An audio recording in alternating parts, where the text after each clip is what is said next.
বিশুদ্ধ ভাষাটা এত জরুরি যে আল্লাহ তাআলা তার প্রিয় হাবিবকে মায়ের বুকের দুধ থেকে বঞ্চিত রেখেছেন শুধু বিশুদ্ধ ভাষার জন্য।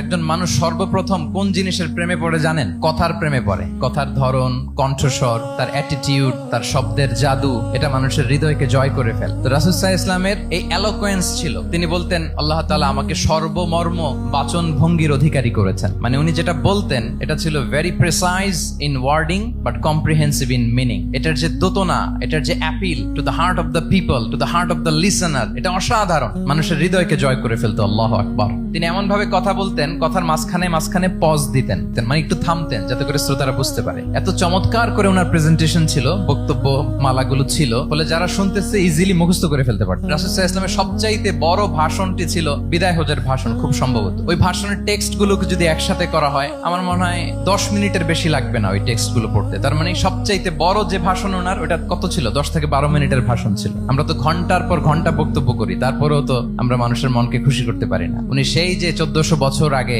10 মিনিটের একটা ছোট্ট ভাষণ দিলেন, গোটা বিশ্ব আজও হাবুডুবু খায় ওই ভাষণের ভেতর, ঠিক কিনা বলেন? মাঝে মাঝে এমন আবেগ ঘন বক্তব্য উপস্থাপন করতেন, সাহাবারা অশ্রুসিক্ত হতো।